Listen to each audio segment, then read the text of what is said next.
Hello students, कैसे हो? तुम लोगों ने अभी तक पढ़ा था समास। आशा है तुम्हें समास को अच्छी तरह से समझ में आ जाना चाहिए, क्योंकि काफी धीमे धीमे चली हूँ और उसमें एक्सरसाइज भी, नोट्स भी काफी मैंने भेज दिए हैं।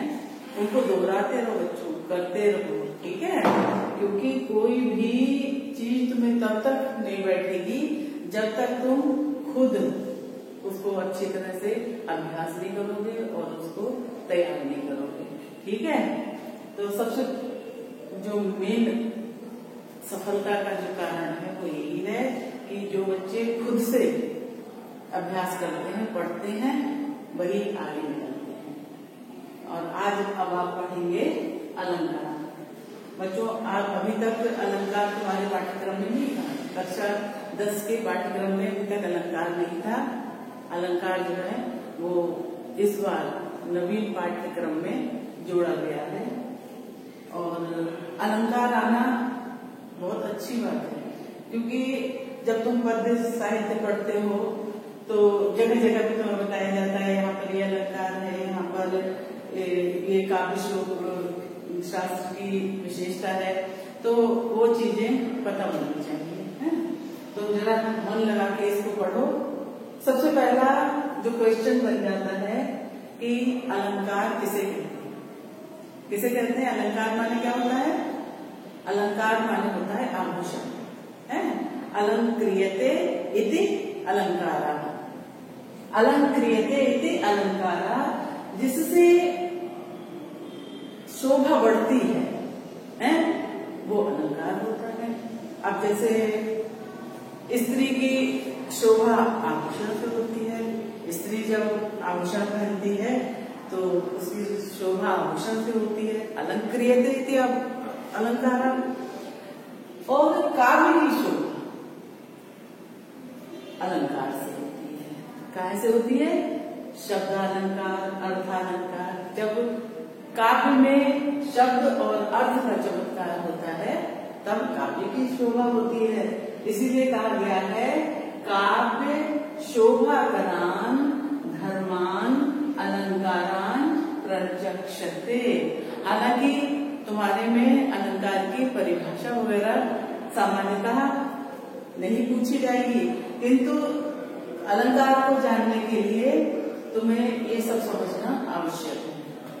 काव्य शोभाकरान धर्मान, काव्य की शोभा कराने वाले, शोभा को बढ़ाने वाले धर्मों को अलंकार कहते हैं।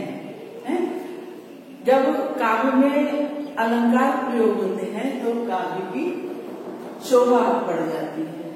और शब्दार्थों सहितो काव्यम, शब्द और अर्थ सहित काव्य जो होता है वो शब्द चमत्कार और अर्थ अलंकार के सहित होता है। तो यहाँ पर मैं तुम्हें बताऊंगी कि अलंकार दो प्रकार के होते हैं, शब्दालंकार और अर्थालंकार। शब्दालंकार वो अलंकार होते हैं जिसमें शब्दों में चमत्कार होता है, ठीक है बच्चों? तो शब्दों में चमत्कार वाले जो अलंकार होते हैं वो शब्दालंकार कहलाते हैं। और शब्दालंकार के अंतर्गत अनुप्रास, यमक और श्लेष, ये तीन अलंकार मुख्यतः आते हैं शब्दालंकार। अनुप्रास, पहला अनुप्रास, दूसरा यमक और तीसरा श्लेष। इस प्रकार से शब्दालंकार शब्दों में जो चमत्कार करते हैं वो शब्दालंकार कहलाते हैं। दूसरा अलंकार होता है अर्थालंकार। अर्थालंकार देखो, अर्थ उसके नाम से ही ध्वनित हो रहा है कि यहाँ अर्थों में चमत्कार होता है, अर्थ में चमत्कार होता है। जो अलंकार अर्थ की दृष्टि से चमत्कार उत्पन्न करता है वो अर्थालंकार होता है। और अर्थालंकार के अंतर्गत बहुत सारे अलंकार हैं, किंतु कुछ महत्वपूर्ण अलंकार, विशेष अलंकार हैं। उपमा, रूपक, उत्प्रेक्षा, मानवीकरण, अतिशयोक्ति और अन्योक्ति। कुछ अन्य भेद भी हैं, जैसे संदेह अलंकार, पुनरुक्ति प्रकाश अलंकार, भ्रांतिमान अलंकार, बहुत सारे और भी अलंकार हैं, किंतु तुम्हारे पाठ्यक्रम में इतने सारे विस्तृत अलंकार नहीं आएंगे।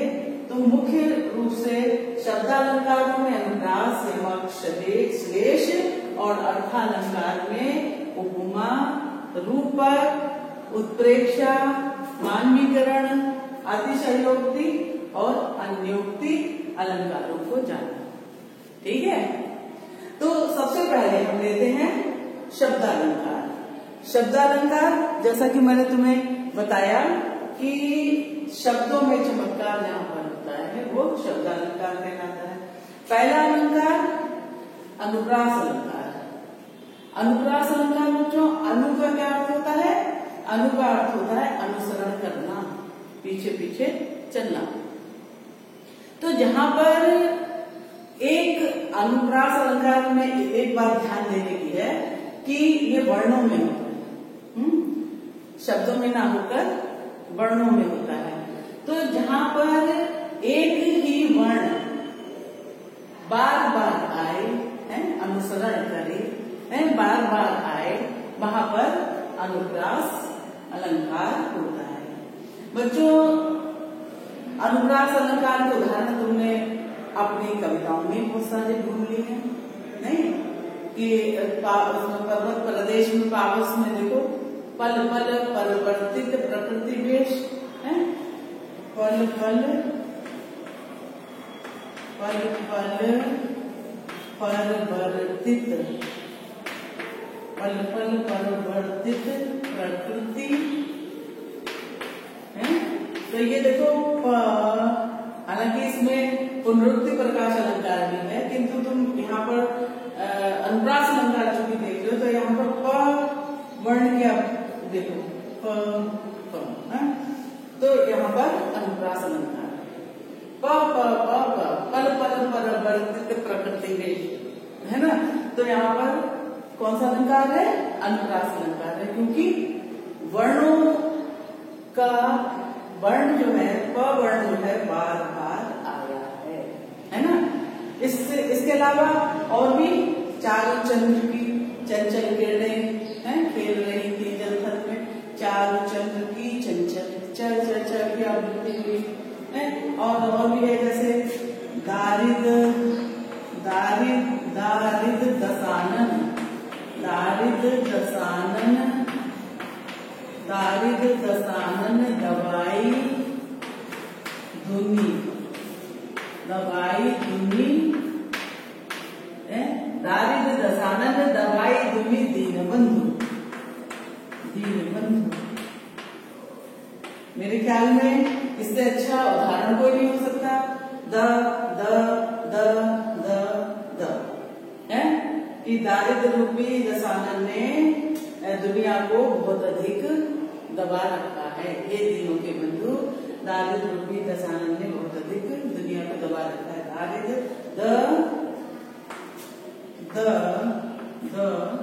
और द है ना। ऐसे ही तरल तनुजा तक तमाल तरवर बहुछाई त की आवृत्ति है ना। तो इस तरह से यहाँ पर कौन सा अलंकार हुआ? अनुप्रास अलंकार। अनुप्रास अलंकार में क्या होता है बच्चों? वर्णों की आवृत्ति होती है, वर्णों की आवृत्ति। वर्ण जहाँ पर बार बार आते हैं, एक ही वर्ण जो है बार बार अनुसरण करता है, वहां पर अनुप्रास अलंकार होता है। अब बच्चों देखो, यमक अलंकार है। यह पहला अनुप्रास अलंकार तो समझ में आ गया, जहां पर वर्णों की आवृत्ति होती है वहां पर अनुप्रास अलंकार होता है। प्रकृति, ये देखो, पल पल परिवर्तित प्रकृति वेश है, या तरल तनुजा तक तमाल तरवर बहुछाए। इस प्रकार से चार चंद्र की चंचल किरणें हैं, च च च च की बार बार आवृत्ति हुई है। चारों चंद्र की चंचल किरणें खेल रही थी जलथल में। अब देखो यमक अलंकार। बच्चों, यमक का मतलब होता है दो, युग्म है। तो जहां पर 2 बार आए, 2 से अधिक बार भी आ सकता है, जहां पर एक ही शब्द बार बार आए और उसका अर्थ भी अलग है। मुख्य बात ध्यान देने की कि उसका अर्थ भी अलग अलग होना चाहिए। अगर एक शब्द बार बार आया, 2 बार, 1 से अधिक बार आए हैं, एक ही शब्द 1 से अधिक बार आए और उसका अर्थ भी अलग अलग हो, तो वहां पर यमक अलंकार होता है। यमक अलंकार में एक तो तुमने अपने बिहारी में देखो, केशव, केशव राय क्या है, दोहा, प्रगट भय द्विजराज कुल, सुबह सुबह से ब्रज आए, मेरे हरो कलेश सब, केशव केशव राय। अब केशव केशव केशव राय है ना, केशव केशव राय, केशव राय। शुरुआत में है कि प्रगट भय द्विजराज कुल, सुबह सुबह से ब्रज आए, मेरे हरो कलेश सब, केशव केशव राय। अब यहाँ पर केशव, एक केशव है श्री कृष्ण जी और दूसरे केशव है बिहारी जी के पिता। इस तरह से एक ही शब्द 2 बार आया है, किंतु दोनों बार उसका अर्थ अलग अलग है। और भी बहुत सारे उदाहरण है, जैसे कनक कनक ते सौगनी, मादकता दिखाए, या पाए बोरात जल, या खाए बोरात जल, पाए बोरात। कनक कनक ते, एक कनक का मतलब है धतूरा और एक कनक का मतलब है सोना। कि एक चीज को खाकर इंसान पागल हो जाता है, या खाए बोरात जल और या पाए बोरात। और जब उस किसी के पास बहुत धन संपदा हो जाती है, सोना बहुत हो जाता है, तो आदमी पागल हो जाता है।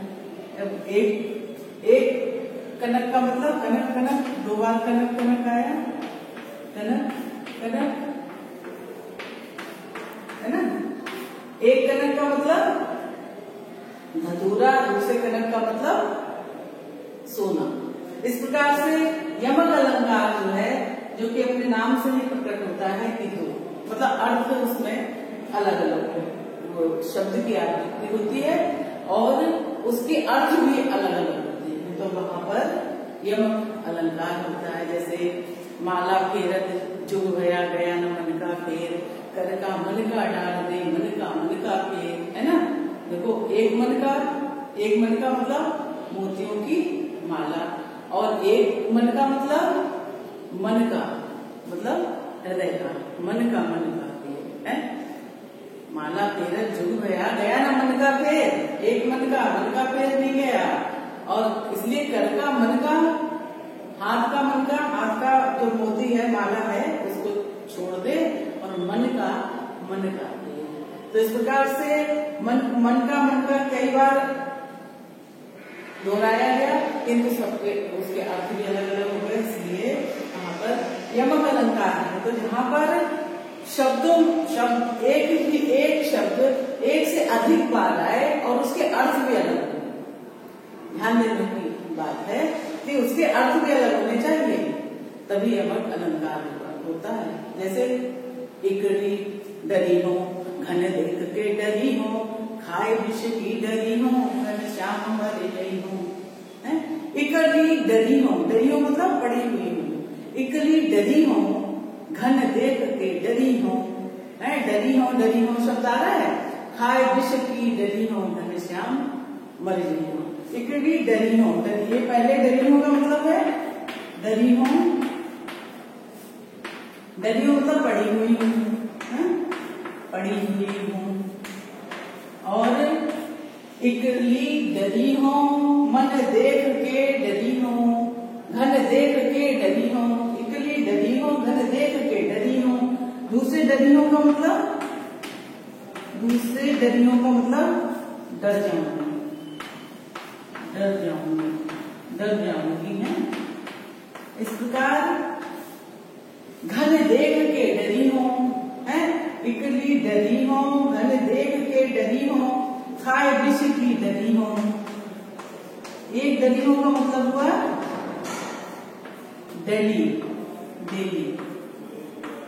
है विष की डेली, हाय विष की डली हूँ मतलब डेली, विष की डेली खाऊंगी और अंत्य विषयाम, तुम्हारी अनुपस्थिति में या तुम्हारे वियोग में मैं अकेली पड़ी हुई हूँ, बादल को देखकर डर जाऊंगी और इसलिए मैं विरहावस्था में तुम्हारी याद में विष की डेली खाकर मर जाऊंगी। इकली डरी हूँ अन्न देख के डरी हूँ, खाए विष की डरी हूँ घन श्याम मरी गई हूँ। बच्चों आशा है तुम्हें अनुप्रास अलंकार और यमक अलंकार अच्छी तरह से समझ में आया कि अलंकार किसे कहते हैं और अलंकार के कितने भेद होते हैं और उनके उपभेद कितने होते हैं। शब्दालंकार में आज तुमने अनुप्रास अलंकार और यमक अलंकार को जाना। अनुप्रास अलंकार जिसमें वर्णों की आवृत्ति है ना, बार बार अनुसरण करे है, एक वर्ण दूसरे शब्द में भी पहला वर्ण अगले शब्द का भी पहला वर्ण हो वही हो तो वहां पर अनुप्रास अलंकार होता है। और इसमें एक ही शब्द एक से अधिक बार आए और उसके अर्थ भी अलग हो तब यमक अलंकार होता है। तो आज जो इतना दोहराओ, आज मैं तुम्हें नोट्स भी भेजूंगी, उनको करना और अभ्यास करना। धन्यवाद।